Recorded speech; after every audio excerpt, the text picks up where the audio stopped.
Anne-Dauphine, rebonsoir. Vous êtes née le 23 novembre 1973 à Paris. Votre père travaille aux ressources humaines chez Ron Poulenc. Votre maman est femme au foyer. À 18 ans, après un bac littéraire, vous faites une école de journalisme et vous travaillez dans la presse quotidienne régionale. En 1999, vous rencontrez Loïc, et là c'est le coup de foudre. Gaspard naît 3 ans plus tard. En 2004, vous accouchez d'un deuxième enfant, Thaïs. Son anniversaire est le 29 février, c'est-à-dire tous les 4 ans. Elle vieillira moins vite, dit Loïc. À la fin de l'été 2005, vous êtes sur une plage bretonne. Vous découvrez que Thaïs a une démarche hésitante. Vous pensez à un problème de pied plat. Là, j'ai vu un éventail à la place d'un pied droit. Ouais. Mais il n'y avait pas vraiment de raison de s'inquiéter, sauf que ça a quand même fait tilt dans ma tête, ça m'a pas quitté. Ouais. Je l'avais toujours en tête, ce petit pied en éventail. Et puis, quelques mois après, je me suis décidée d'aller voir un orthopédiste. Rien d'alarmant chez Rien l'orthopédiste. Hein. À la crèche, on décèle des micro-tremblements dans les mains de Thaïs, mais vous mettez ça sur le compte de la présence du 3e enfant dans votre ventre, puisqu'à l'époque, vous êtes enceinte. De toute façon, elle n'avait rien, puisqu'elle était absolument normale. Ouais. Il y avait juste ce petit pied, un petit grain de sable dans un engrenage, mais elle était absolument parfaite. C'était une jolie petite fille de presque 2 ans, qui parlait, qui marchait, qui mangeait tout. Donc, Alors là, vous consultez quand même un neurologue, vous faites une série d'examens et une prise de sang pour vous et pour votre époux, Loïc. Le jour des résultats, le médecin arrive avec un psychologue et là, vous dites... il y a un problème, vous êtes submergé par les larmes à ce moment-là. S'ils ont pensé bon de faire venir une psychologue, c'est que ça va pas être bon. Alors en fait, Thaïs est atteinte d'une maladie génétique grave, la leucodystrophie métachromatique, hein, et son espérance de vie est très limitée, vous dit-on.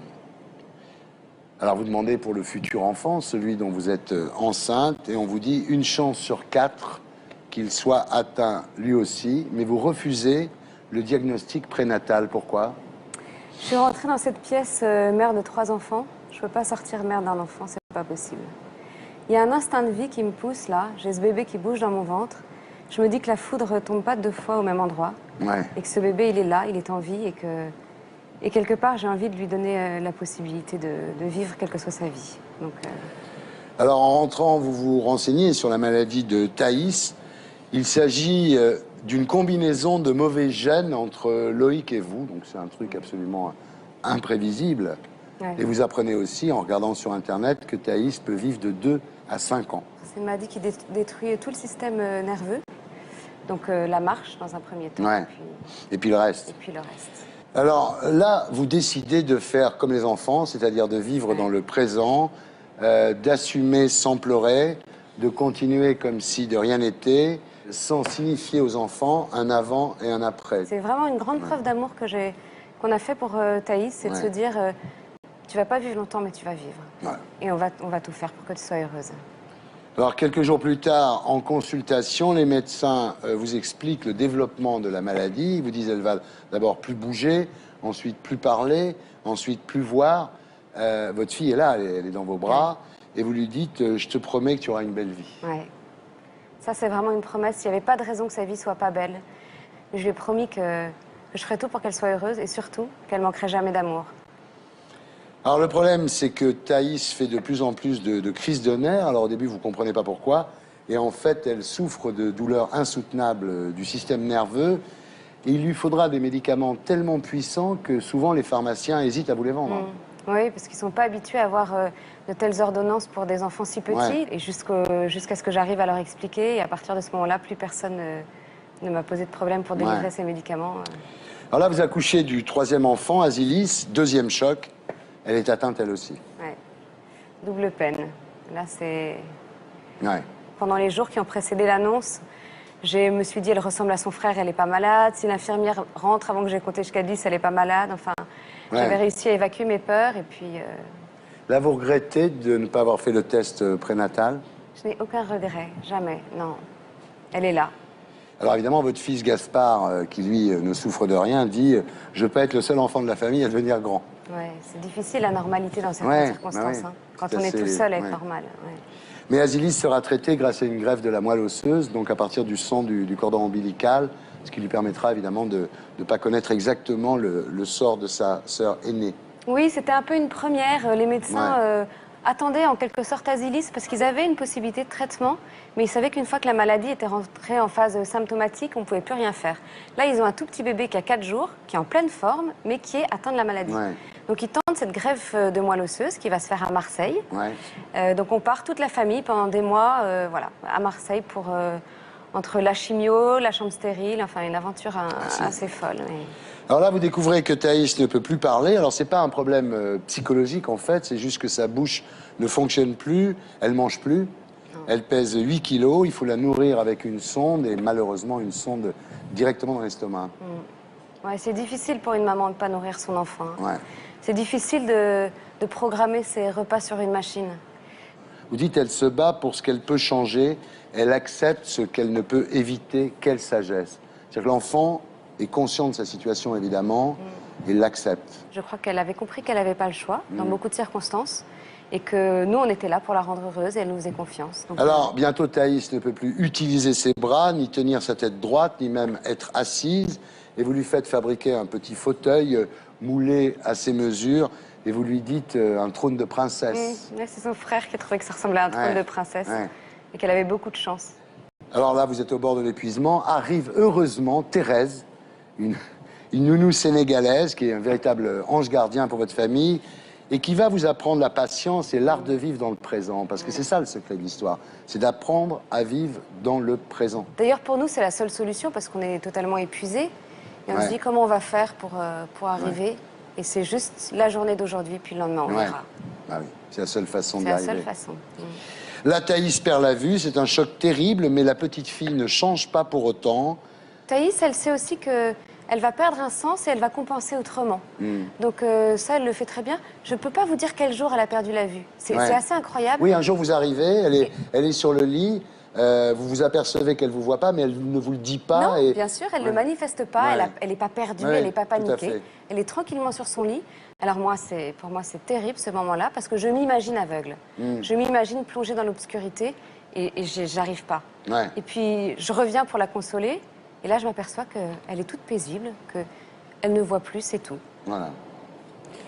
Alors, Azilis va mieux, elle rentre chez vous, mais l'état de Thaïs continue à s'aggraver. Elle a des maladies, gastro-entérite, infection pulmonaire.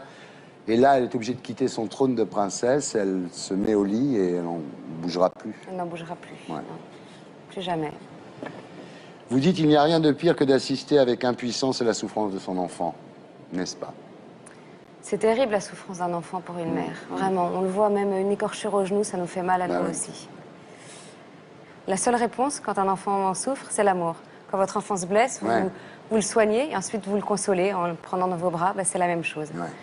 Proportionnée à la souffrance. Donc on l'a beaucoup aimée dans les moments où elle a beaucoup souffert. Elle souffre beaucoup, elle prend du paracétamol, de la morphine et même du gaz Méopa, qui est un gaz hilarant en fait, qui est destiné à supprimer la souffrance justement. Et là, vous décidez de fêter Noël en famille, c'est exceptionnel. C'est-à-dire la maison brille, il y a des guirlandes sur le sapin. Et vous dites à Gaspard, personne n'affichera de mine triste en cette soirée féerique. Et vous fêtez Noël tous ensemble. Alors ce qui est terrible, c'est que Thaïs a des bouteilles d'oxygène, évidemment, une pompe pour l'alimenter, le gaz antidouleur. Azilis est sous sa coque transparente, puisqu'elle est obligée d'être dans un milieu stérile. Et vous faites Noël comme ça, tous ensemble, quoi. En fait, elles sont même séparées, chacune dans une chambre. Parce qu'Azilis, elle vient de sortir de greffe, et elle est encore à l'isolement à la maison. On ne va la voir qu'avec des masques. Et Thaïs est paralysée sur son lit. Donc c'est deux petites filles qui vivent dans le même appartement sans se voir depuis des mois. Avec une petite fille qui va mourir. Noël approche, on décide de le fêter chez nous, dans notre appartement. Et puis c'est Gaspard qui nous demande, qui dit on ne peut pas juste ce soir se réunir tous ensemble. Alors au début on dit non, c'est pas possible avec tes sœurs. Elle dit si, ce soir c'est Noël, tout est possible.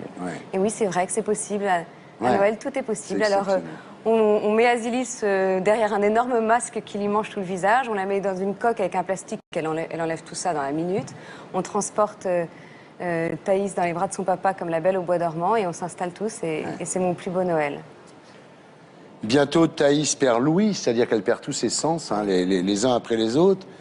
Et à chaque fois, effectivement, vous découvrez cette nouvelle infirmité complètement par hasard. juste parce que vous voyez, il y a quelque chose qui tombe, elle ne réagit pas, donc vous découvrez qu'elle est devenue sourde. Mais en fait, encore une fois, elle accepte tout ça. Alors, à ce moment-là, vous avez peur que Thaïs meure toute seule. Donc vous commencez à vous inquiéter énormément. Vous achetez évidemment un babyphone. Vous passez votre temps à écouter, à savoir. Et on vous dit, laissez votre fille choisir, laissez-la vivre. Elle n'a peut-être pas peur de mourir. Non. C'est choquant hein, quand un médecin dit, laissez votre fille vivre, alors qu'elle va mourir. Mais les enfants n'ont pas peur de la mort. C'est nous qui leur transmettons notre inquiétude face à la mort. Voilà, donc j'apprends à décrocher ce babyphone. C'est difficile. C'est terrible. Là, il y a une scène extraordinaire. Un jour, vous approchez pour lui parler. Elle tourne la tête.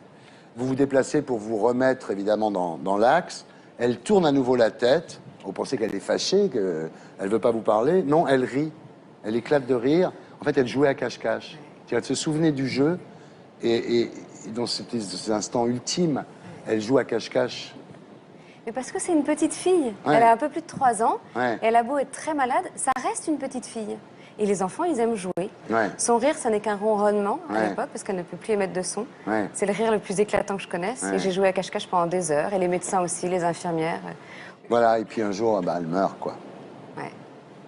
Alors, quand vous êtes enceinte du 4e, vous le gardez. Et il s'appelle Arthur, il va bien, comme Gaspard.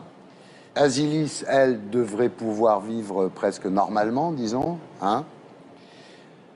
Alors, quand on vous demande comment vous faites, parce que vous dites « je crois en la vie ». Je crois au bonheur aussi. Je crois qu'aujourd'hui, j'aurais plus jamais peur de la vie. Avant, oui, parce que mon bonheur était fragile.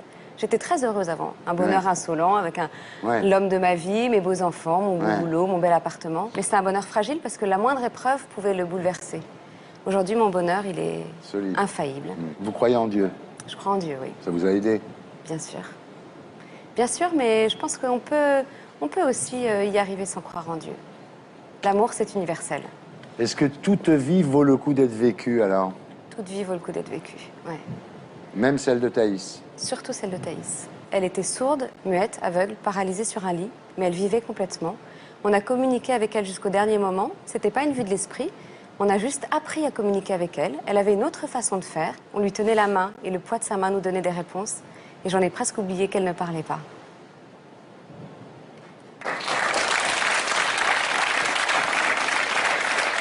Merci pour votre témoignage, en tous les cas.